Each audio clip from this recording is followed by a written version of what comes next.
and there was no negative energy. Everybody was so loving to one another. It was truly a positive experience, even just being around strangers. A lot of people hate that, right? A lot of people hate going. I might be one of them, where you're kind of like, you go into a sporting event and you're like, okay, let's avoid that part. Nothing like that. Well, I mean, that was one of the things that really ticked off the left yesterday. I was monitoring this stuff online to see this reaction to, you know, everybody worshiping and the tens of thousands of people singing, and that really pissed off the left in this country. And they even tried to pull this stunt. I texted you about it, where they were making it go viral, saying, "Oh no, sorry, doors are closed now, stadium's full. Oh yeah, go and home."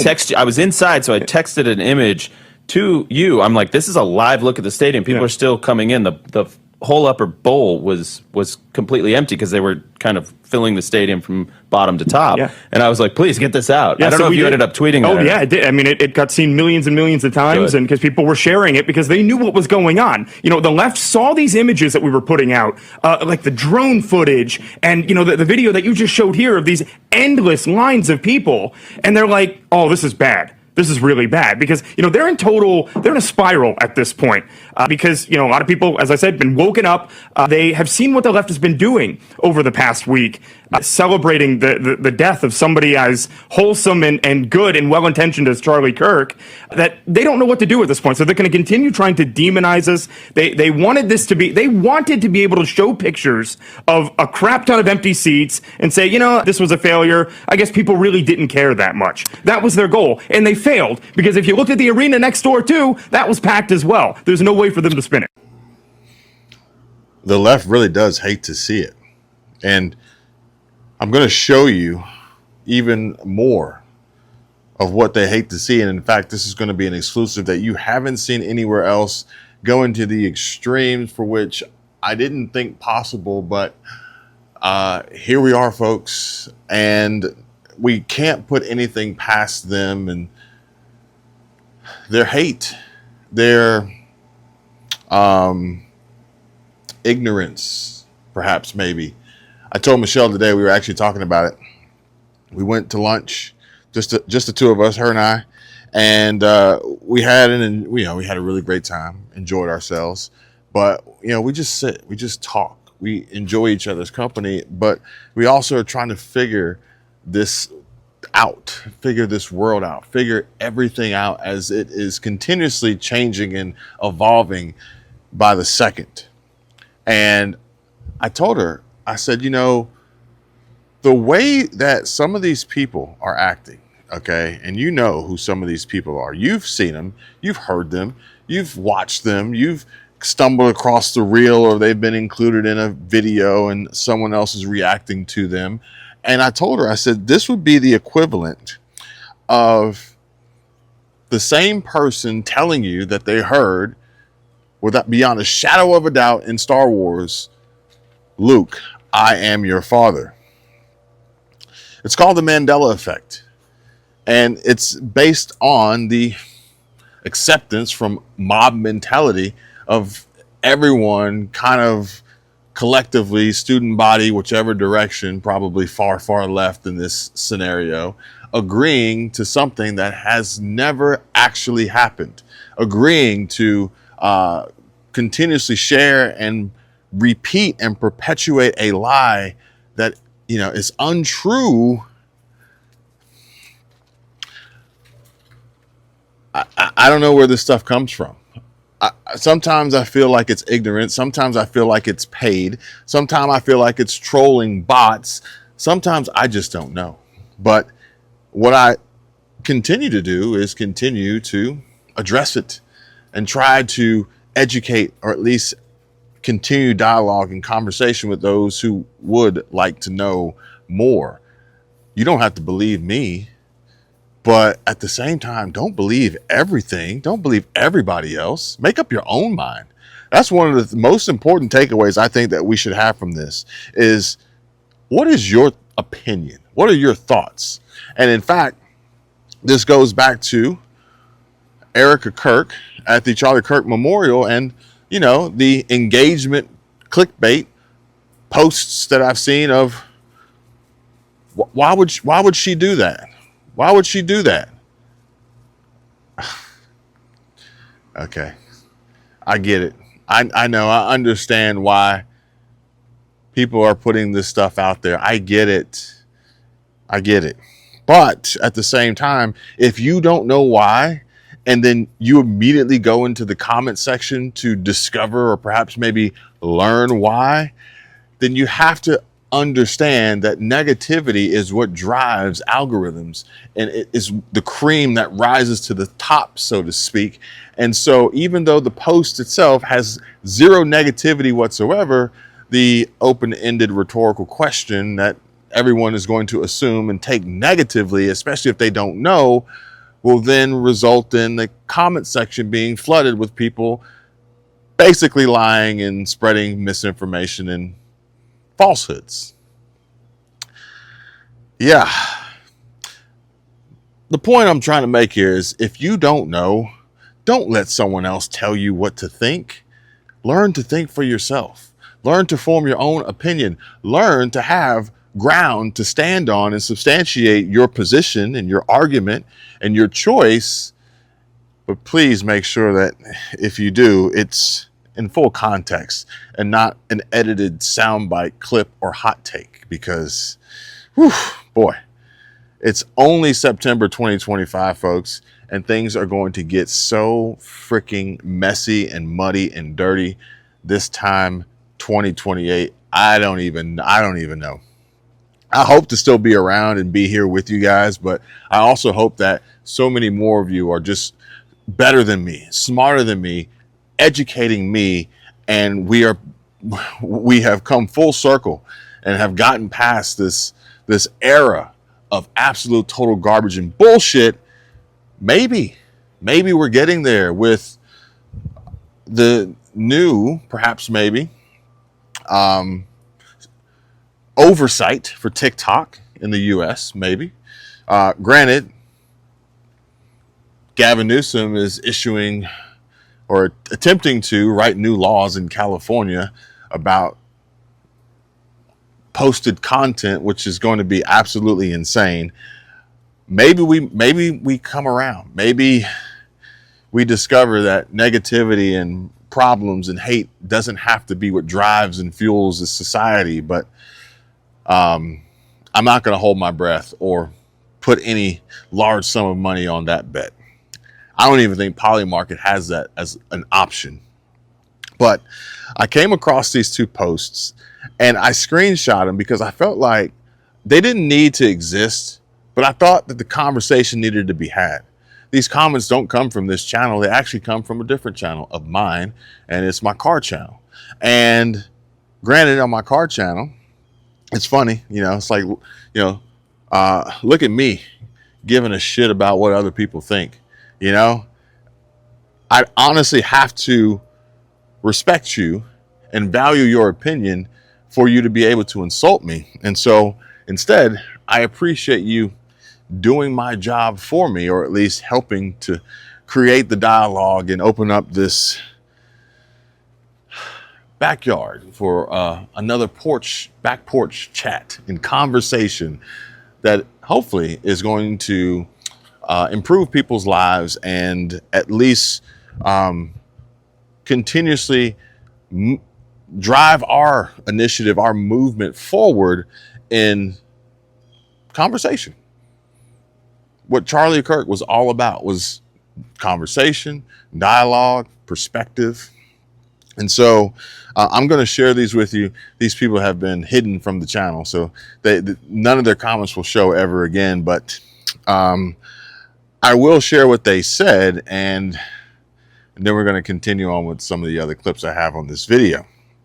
And so this one here says, when Martin Luther King died, they continuously quoted everything he had to say. When JFK died, they continuously quoted everything he had to say, even Ronald Reagan. Why aren't any Republicans quoting what this horrible person had to say about virtually every aspect of humanity? Isn't it curious that not a single Republican has quoted anything he had to say? The reason is everything he had to say was a disgrace. Stick to cars and leave your MAGA junk off these videos. Come on, you can do better. And this is absolutely entirely a comment from the left, a paid troll, perhaps maybe triggered by the algorithm based on the context of the video for which I included Charlie Kirk's death, assassination, had an impact on me, which caused me to pull back from making content on that channel for a while.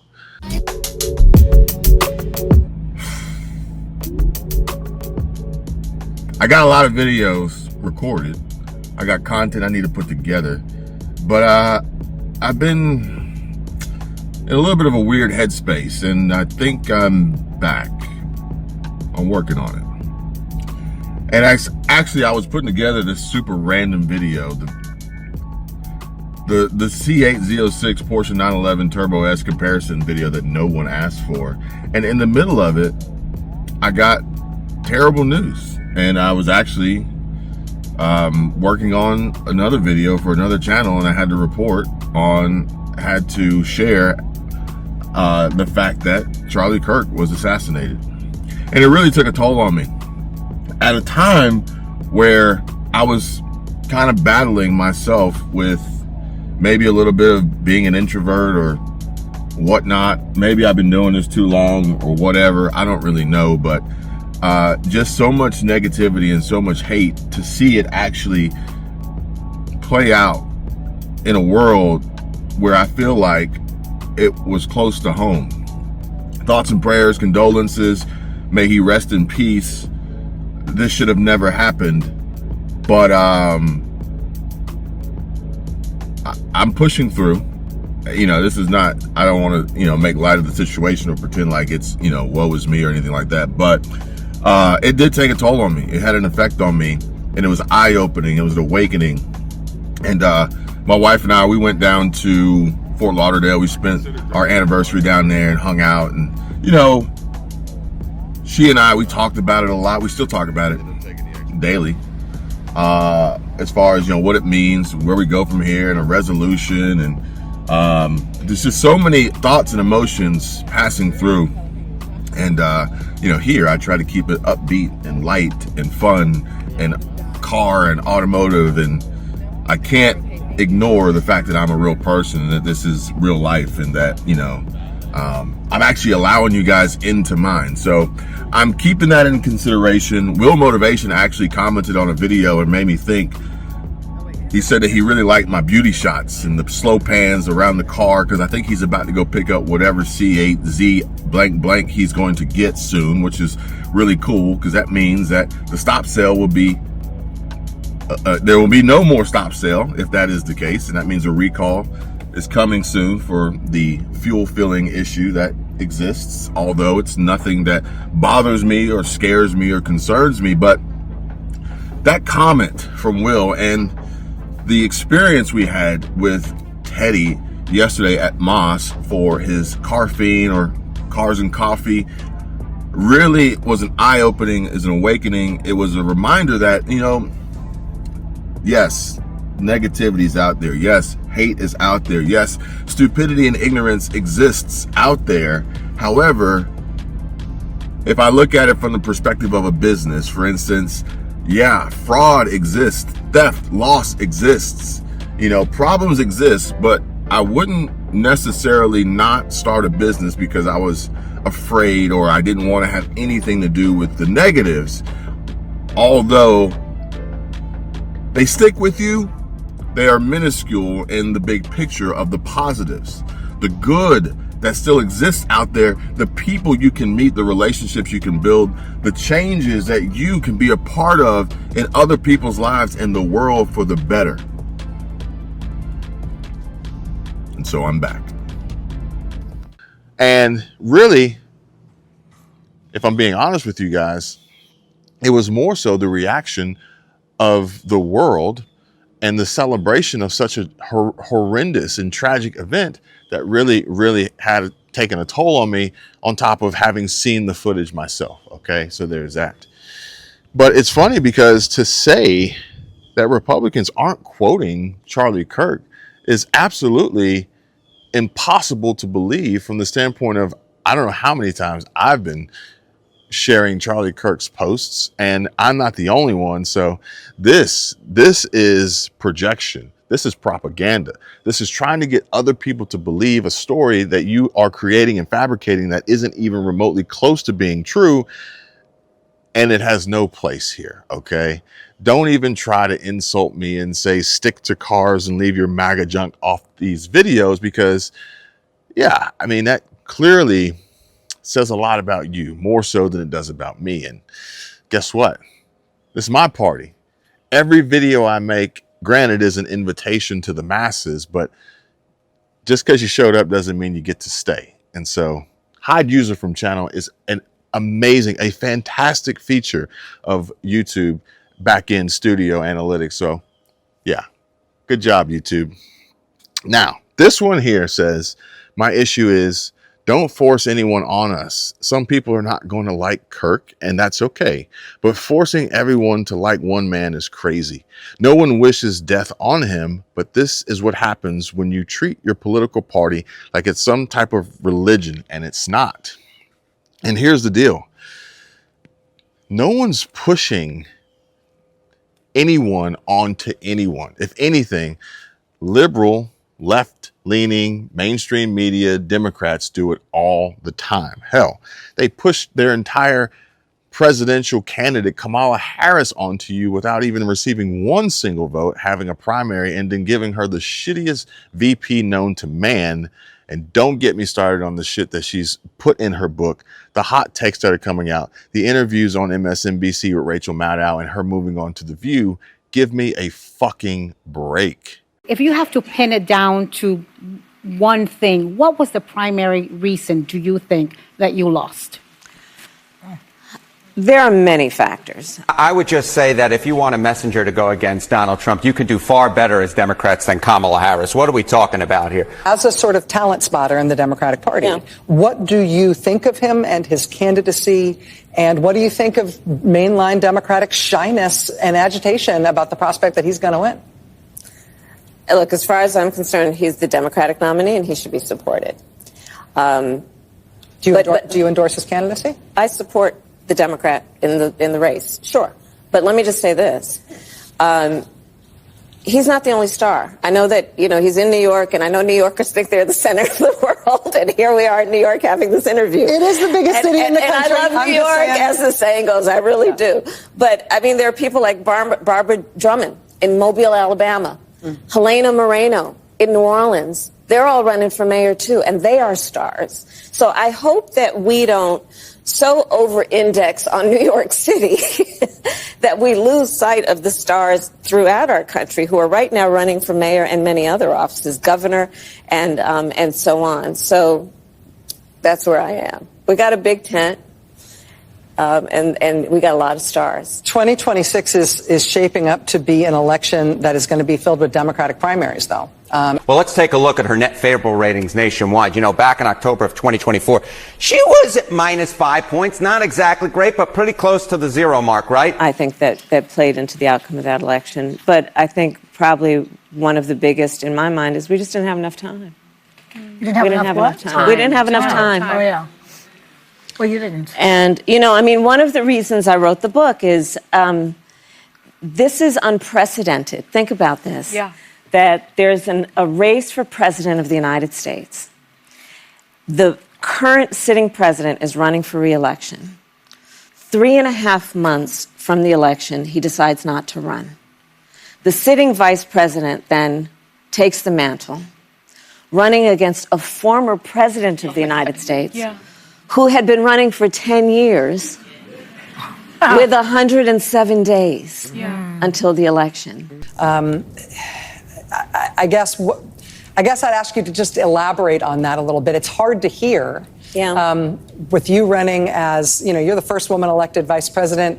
You're a black woman and a South Asian woman elected to that high office, very nearly elected president. To say that he couldn't be on the ticket effectively because he was gay is hard to hear. No. That's not what I said. That he couldn't be on the ticket because he is gay. My point, as I write in the book, is that I was clear that in 107 days, in one of the most hotly contested elections for President of the United States against someone like Donald Trump, who knows no floor, to be a black woman running for President of the United States and as a vice presidential running mate, a gay man, with the stakes being so high, it made me very sad, but I also realized it would be a real risk. No matter how, I've been an advocate and an ally of the LGBT community my entire life. So it wasn't about any prejudice on my part, but That we had such a Yeah. short period of time.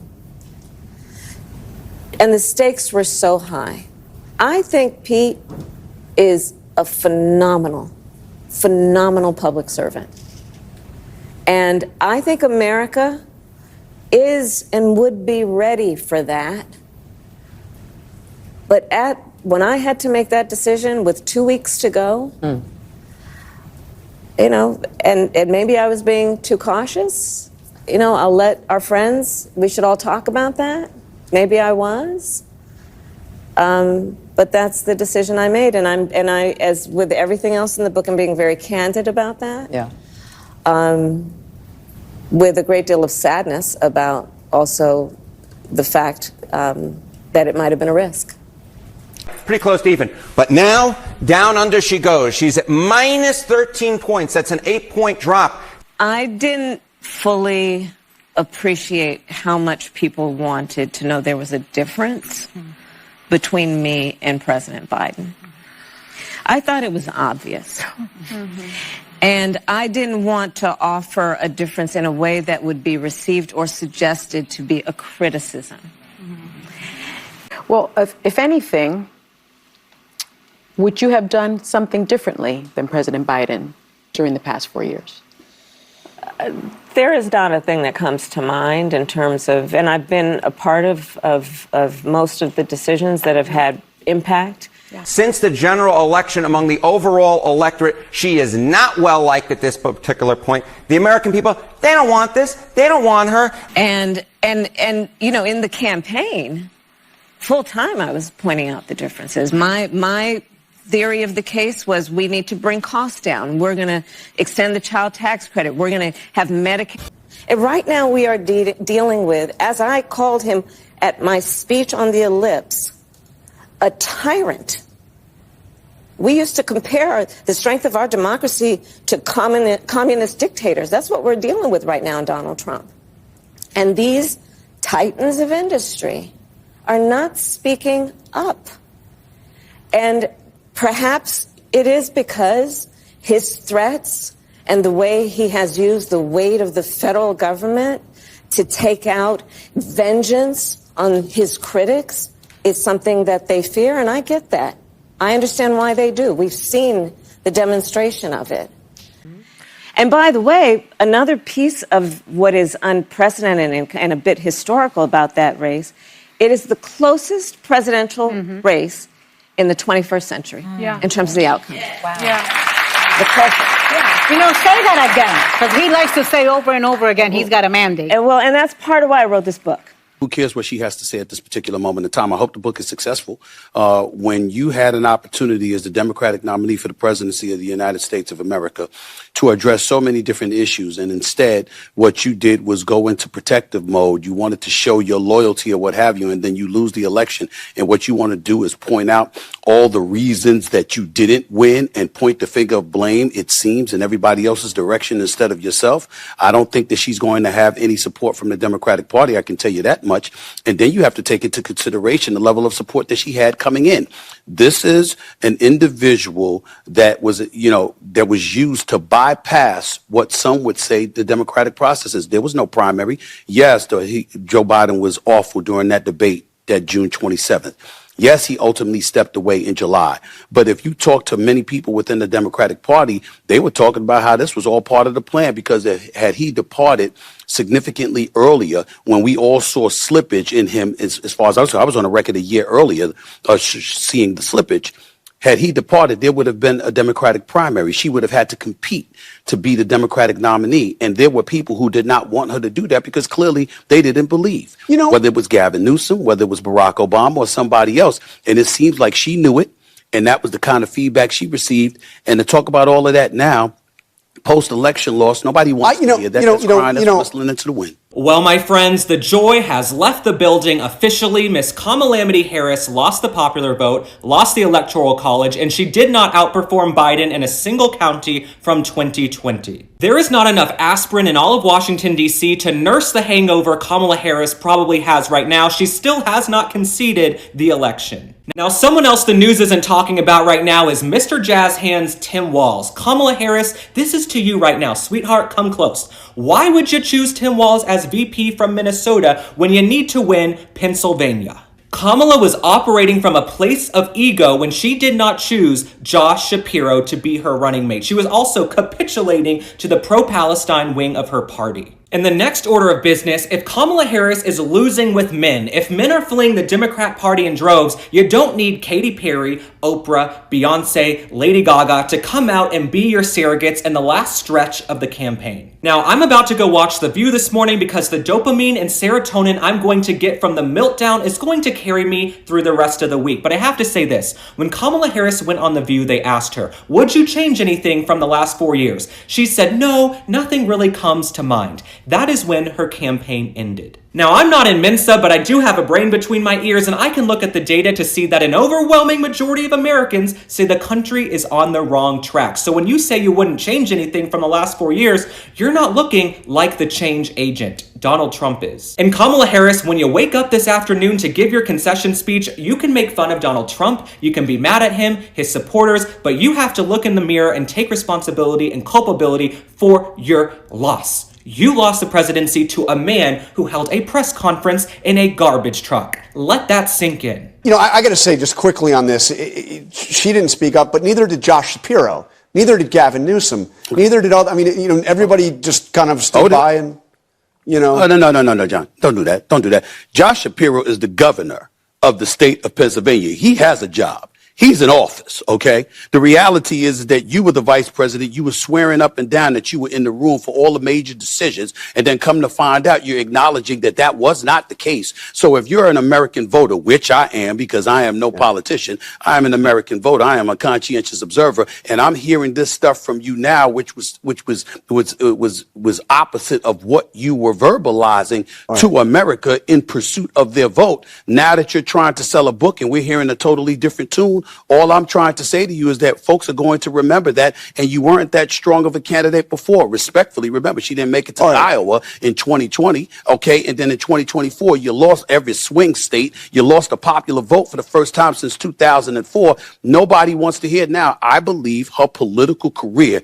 is over. Now, Senator Harris says she's proud of her record as a prosecutor and that she'll be a prosecutor president, but I'm deeply concerned about this record. There are too many examples to cite, but she put over 1,500 people in jail for marijuana violations and then laughed about it when she was asked if she ever smoked marijuana. And I inhaled. I did inhale. She blocked evidence. She blocked evidence that would have freed an innocent man from death row until the courts forced her to do so. She kept people in prison beyond their sentences to use them as cheap labor for the state of California. And she fought to keep cash bail system in place that impacts poor people in the worst kind of way. And the people who suffered under your reign as prosecutor, you owe them an apology. I thought I was done with the video, but I'm a little fired up. Kamala, you oversaw the worst immigration crisis in American history. You went 1,191 days without visiting the border when a majority of Americans say they want a strong border. Look at the data. Politics is not rocket science. If there's one thing I've learned in the last 18 months working on a campaign, covering the election, it's this. All you have to do is identify the top concerns Americans have and lay out a policy in a way you're going to help them. If I looked at a sheet of paper and it said that 6 out of 10 Americans supported mass deportations and a very strict border, I would go and do something about it. If an overwhelming majority of Americans say they're tired of inflation and the economy being in the gutter, I would go and do something about it. If a majority of Americans say they're tired of the war in Ukraine and these wars all around the world, I would do something about it. You've been running around the country saying, when I get into office on day one, I'm going to do this, I'm going to do that. Why haven't you done it in the last 4 years? You and Joe Biden had a majority. You could have gotten some things done for the American people. Instead, we feel worse off than we did when you took office. Because history will talk about this race. Yeah. It is part of American history. And it was important to me that when history is written, that my voice be present about what that experience is. The sitting vice president enters the race against a former president of the United States who's been running for 10 years with 107 days to go. And it ended up being the closest presidential election in the 21st century. And get this, she's 37 points underwater with independents. If you can't win independents, you can't win the election. And the bottom line is, with those in the center electorate, those who are the most up for grabs, she is way, way, way underwater. She is definitely swimming with the fishes. So that pushed onto you. Look, here's the deal, folks.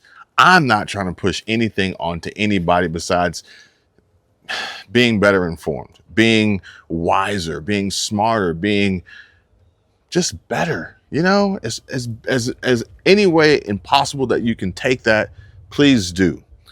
But again, the only thing, if anything, I'm trying to push on to anyone is decency. Celebrating a man losing his life in such a way and his family suffering indefinitely. That's not cool.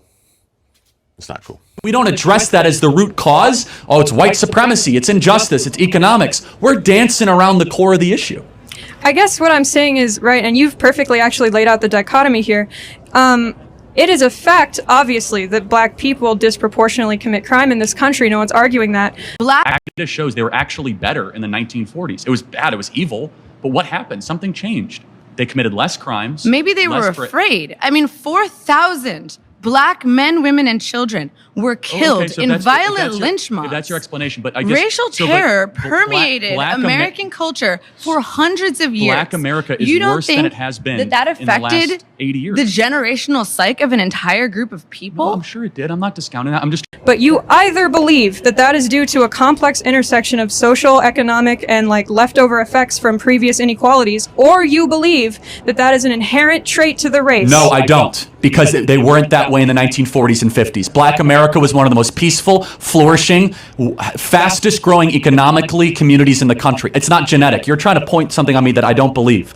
Instead, but then Black you do America, believe that it's not genetic, so you do think CRT is correct. Hold on a second. That's kind of what I'm getting at. In the 1940s and 1950s, Black America was prosperous and was on pace to be richer and wealthier than white America. More dads were staying with the women that they were with. There was monogamy. What changed? You're supporting my argument. No, hold on. But answer the question. What changed? Did America get more racist since the 1950s? I would argue there were more racist policies passed. There were more policies dedicated to lining off those communities and pushing them into poor housing and poor schools. Wait a second. In the 1950s, Jackie Robinson had not even broken the color barrier. We had Jim Crow laws. We hadn't passed the Civil Rights Act, and we hadn't passed the Voting Rights Act. Yet blacks were better in the 1950s per capita than they are today. So we have become less racist. We've passed more anti-racist laws and given more stuff, and blacks are worse than they were 70 years ago. Yeah. Why? So you're equating here institutional and social racism. Social racism was certainly worse in the 1950s, I'm sure everyone would agree, but institutional racism occurs when policies are passed against people. Come on. Which can increase over time, and it did. You're not being intellectually honest. You know that. There was black-only drinking fountains in the 1950s. We don't have those anymore. Well, we're bringing them back with, black-only dormitories. But we had, for example, in the antebellum South in the 1950s, we had white-only communities, by law. We got rid of that with the Civil Rights Act. But it didn't, unfortunately, we look around, the numbers speak for themselves. black youth are less likely to have fathers. They're not doing as well as far as economically. They commit more crime. So something changed. And our argument is what changed is three things. Number one, the imposition of the Great Society Project by Lyndon Baines Johnson of spending $30 trillion since 1960s on Section 8 housing, on welfare, on all sorts, where, as I said, that young black women married the government and they divorced young black men. And then we also have had, as Thomas Sowell and as Clarence Thomas would say, the soft bigotry of low expectations. And we have been afraid to get to the root of the issue or even speak about it because we don't want to be called a racist. So what is imposing those low expectations? Part of it is like white academic culture. I'll give you an example. I'm not saying you believe this, but Merrick Garland, the Attorney General of the United States, has come out and said having an ID to vote is racist. That is code for saying black people are too dumb to get a voter ID. You're doing it again. You're simplifying a very nuanced, complex argument from the real people who are making it. Why is it, if you ask almost any black conservative why they are conservative, almost unanimously, their first sentence is going to be something to degrade black people. It's going to be something about black people want to be victims, or black people want to hold on to this, or black people don't do that. Why does your first sentence have to be something to disenfranchise you from your blackness? Why do you have to pretend that your race is not part of who you are? All this colorblind bullshit is complete bullshit, because when it's convenient, whether it's Latinos for Trump or black conservative movements, you acknowledge your pigment, you acknowledge your melanin. But across any other bounds, now all of a sudden is outlawed, and you have to pretend that your race is not a thing. You don't have to ignore the trials that black people have experienced in this country in order to hold on to your conservative values. You don't have to devalue the black experience in order to hold on to your conservative values. You can be a conservative and acknowledge the plight of black people. You don't have to pretend it doesn't exist. You don't have to let people spit in your face and tell you it's raining outside. You can acknowledge both. I'm not a black conservative, but you can be a black conservative without having to degrade black people to stand up and declare your conservatism. Have a good day.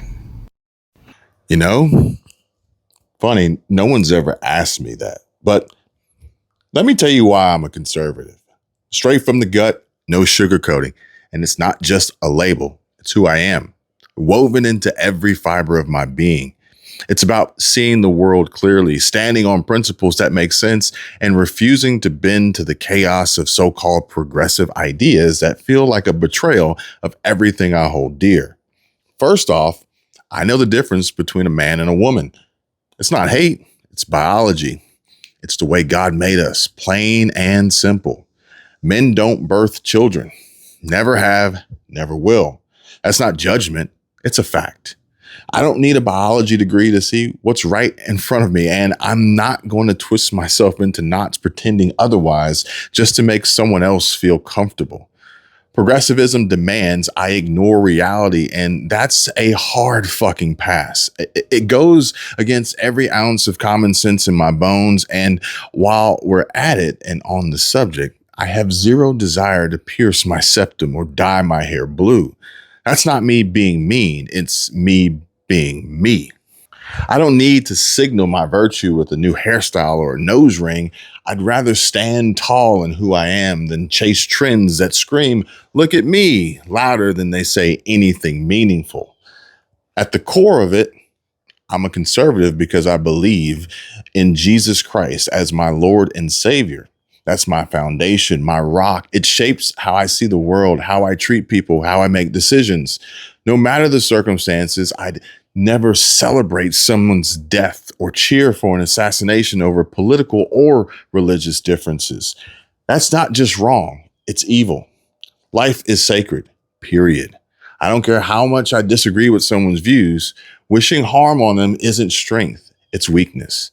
It's the kind of thing progressives seem to excuse when it suits their narrative, and that hypocrisy seriously just makes my blood boil. I'm a conservative because I believe in free market capitalism and open competition. That's the engine that drives progress, not handouts or forced outcomes. A strong economy is not built on checking boxes to meet quotas or pandering to vanity metrics that look good on paper, but do nothing for real people. I want merit to matter, hard work, talent, and results, not some system that rewards people for fitting into a predetermined mold or in helping them rack up diversity points. I mean, that's not fairness. It's a rigged game that punishes excellence and calls it justice. And I want America to be great again, not just exceptional. I don't want to see this country slide into some third world mess, kind of like California, overrun by criminals who don't respect our laws, our language, or our way of life. I'm not talking about honest immigrants chasing the American dream.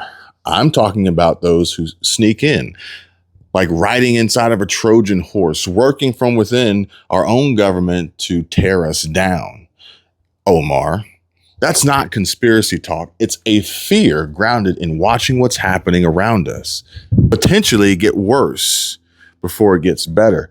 Open borders and weak leadership invite chaos, and I'm not here for it. I want a nation that stands strong, not one that's apologizing for its own existence. And let's talk about the plight for a second. Nobody alive today has any firsthand experience with the historical oppressions progressives love to lean on and lean into. It's a convenient crutch, a way to dodge accountability. Being a conservative isn't about ignoring history. It's about learning from it and moving forward, not wallowing in it to score points. But what's the alternative? What's the alternative to conservatism? Well, it's what Democrats have pretty much mastered. Laziness. It's a lack of education. It's swallowing propaganda whole and letting it blind you to reality. Progressive ideology at its core keeps people down, broke, dumb, and dependent on a government that'll turn its back the second it's convenient. And they'll call it compassion, but it's actually control. They're not in it for you or me or the good of this nation. It's about their own power, their own agenda, their own glory. And I am not buying it, nor am I buying into it. Being a conservative is about standing for something bigger than myself, standing for freedom, faith, and a country that rewards those who show up and do the work. It's about rejecting the lies that say that we're all too weak to stand on our own. And I'm here for an America that's strong, united, and true to its roots. That's why I'm a conservative, and I'll never apologize for it. But like I said, no one's ever asked me that before. I just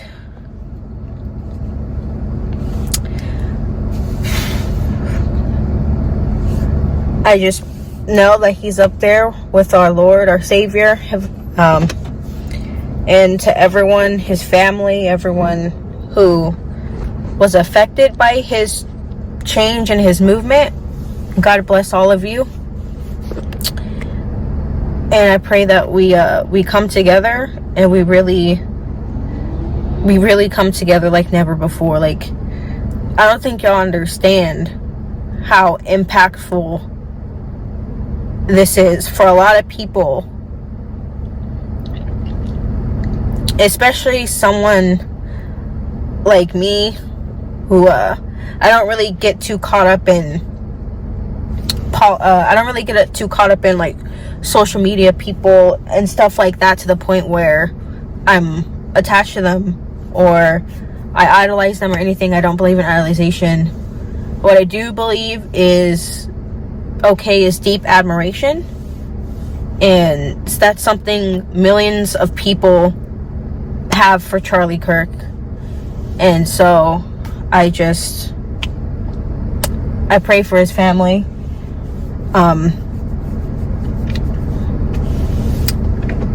Yeah, you guys, this is a war.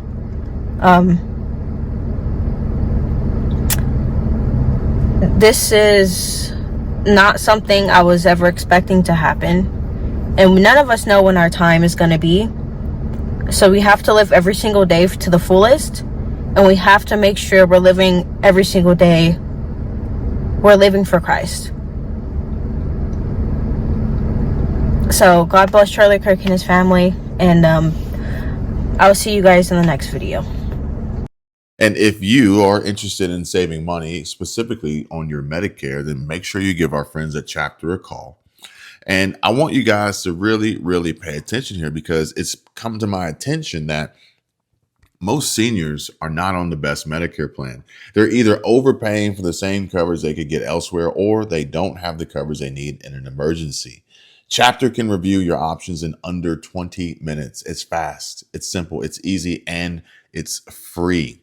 If you're already on the best possible plan, they'll tell you they're unbiased and they're purely here to help folks, seniors, save money on healthcare, on average $1,100.